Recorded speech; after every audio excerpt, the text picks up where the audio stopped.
بسم اللہ والصلاۃ والسلام علی رسول اللہ وبعد۔ محترم بھائیوں اور بہنوں، السلام علیکم ورحمۃ اللہ وبرکاتہ۔ کل سورج گرہن ہونے والا ہے۔ سورج یا چاند گرہن کوئی معمولی حادثہ نہیں ہے، یہ کوئی فلکی حادثہ یا طبعی منظر نہیں ہے جسے دیکھ کر کے لوگ تسلی حاصل کریں یا اسے دل لگی کا سامان بنائیں۔ نہیں اور ہرگز نہیں، بلکہ یہ نہایت خوفناک اور ہولناک حادثہ ہے۔ سورج اور چاند گرہن کے موقع سے لوگ عام طور پر غفلت کا شکار ہوتے ہیں اور اسے نارمل معاملہ سمجھتے ہیں، حالانکہ یہ اللہ تعالیٰ کی نشانیوں میں سے ایک نشانی ہے۔ اس میں غور و فکر کی دعوت ہوتی ہے۔ اللہ تعالیٰ نے فرمایا سورہ یوسف آیت نمبر 105، وَكَأَيٍّ مِّنْ آيَةٍ فِي السَّمَاوَاتِ وَالْأَرْضِ يَمُرُّونَ عَلَيْهَا وَهُمْ عَنْهَا مُعْرِضُونَ، اور آسمان اور زمین میں کتنی ہی نشانیاں ہیں جن پر ان کا گزر ہوتا ہے اور وہ ان سے صرف نظر کیے ہوتے ہیں۔ زمانہ جاہلیت میں لوگوں کا عقیدہ یہ تھا کہ سورج گرہن اور چاند گرہن عظیم شخصیات کی موت یا زندگی کے موقع سے ہوتا ہے۔ ایک مرتبہ جب اللہ کے نبی صلی اللہ علیہ وسلم کے عہد مبارک میں سورج گرہن ہوا تو اتفاق سے اسی دن آپ صلی اللہ علیہ وسلم کے بیٹے حضرت ابراہیم کی وفات ہوئی تھی۔ لوگوں کو خیال ہوا کہ غالباً ابراہیم کی موت کی وجہ سے سورج میں گرہن لگا ہے۔ اس موقع سے اللہ کے نبی صلی اللہ علیہ وسلم نے فرمایا تھا، جیسا کہ صحیح بخاری کی روایت ہے، ان الشمس والقمر آیتان من آیات اللہ لا ينکسفان لموت احد ولا لحیاته ولكن اللہ یخوف بها عبادہ، کہ بے شک سورج اور چاند اللہ کی نشانیوں میں سے دو نشانیاں ہیں۔ کسی کی موت یا کسی کی زندگی کی وجہ سے اسے گرہن نہیں لگتا، لیکن اللہ تعالیٰ اس کے ذریعہ اپنے بندوں کو ڈراتا ہے، اپنے بندوں کے اندر خوف پیدا کرنا چاہتا ہے۔ اس لیے سورج اور چاند گرہن کو کسی کی موت یا زندگی کا سبب نہیں ماننا چاہیے اور نہ ہی اسے تسلی کا سامان سمجھنا چاہیے، بلکہ اس میں عبرت اور سبق ہے اور اس کے ذریعہ اللہ تعالیٰ اپنے بندوں کو ڈراتا ہے۔ ہاں، فلکیات کے ماہرین سورج اور چاند گرہن کے جو اسباب بیان کرتے ہیں ان کا انکار بہرحال نہیں کیا جا سکتا، لیکن اس کے ساتھ ساتھ اس بات کا بھی انکار نہیں کیا جا سکتا، یہ اس بات سے بھی معنی نہیں ہے کہ اس میں بندوں کے لیے تخویف کا سامان نہ ہو۔ بندوں میں اللہ رب العالمین ڈر پیدا کرنا چاہتا ہے اس کے ذریعہ، کیونکہ یہ اللہ تعالیٰ کی ایک نشانی ہے اور نشانیاں تخویف کے لیے ہی نازل ہوتی ہیں۔ اللہ تعالیٰ نے فرمایا سورہ الاسراء آیت نمبر 59، وَمَا نُرْسِلُ بِالْآيَاتِ إِلَّا تَخْوِيفًا، ہم نشانیاں اسی لیے تو بھیجتے ہیں کہ لوگ انہیں دیکھ کر کے ڈریں، خوف محسوس کریں۔ محترم ناظرین، جب سورج یا چاند گرہن ہو تو اس موقع سے ہماری شریعت یہ تعلیم دیتی ہے کہ ہم اس موقع سے دونوں ہاتھ اٹھا کر کے دعا کریں، ذکر کریں، استغفار کریں، توبہ کریں، صدقات و خیرات کا اہتمام کریں، اور خاص طور پر اس موقع سے نماز پڑھیں۔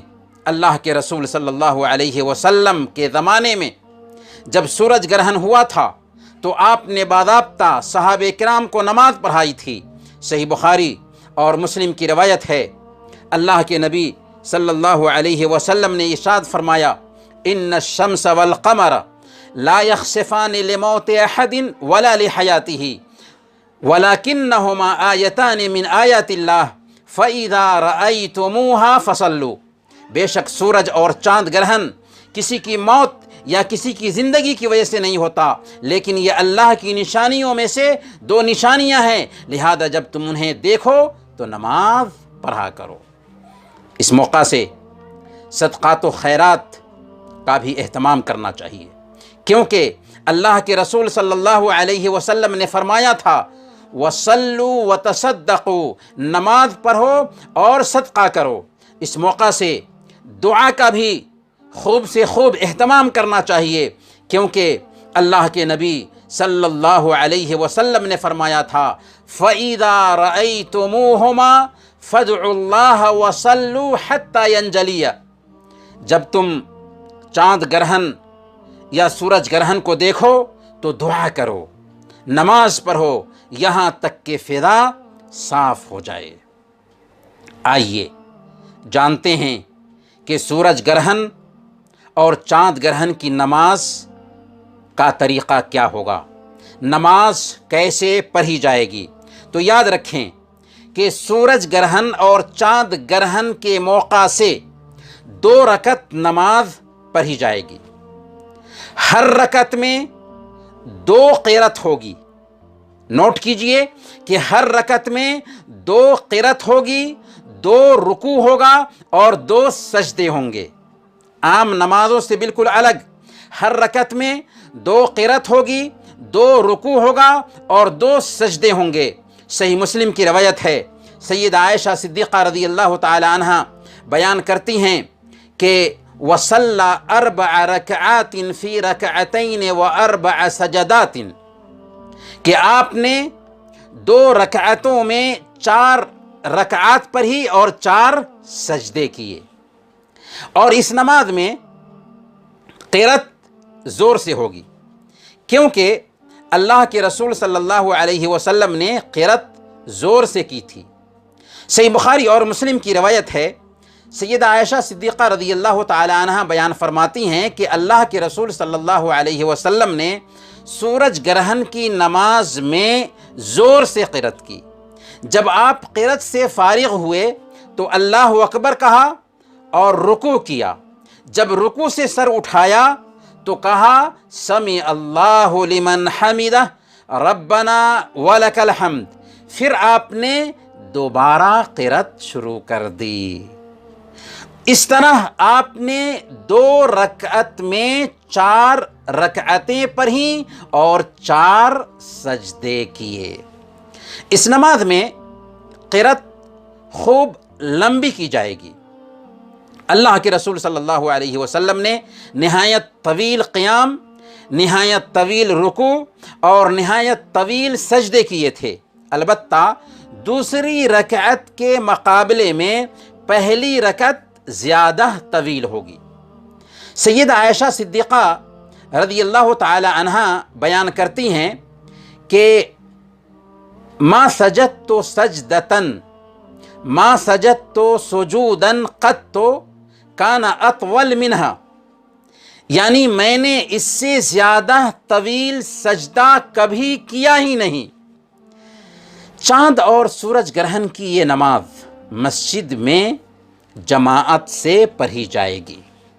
ہاں، ان دنوں کرونا وائرس کی وجہ سے اگر ہم اسے مسجد میں قائم نہیں کر سکتے تو گھر میں بھی جماعت بنا کر اس نماز کا اہتمام کیا جا سکتا ہے۔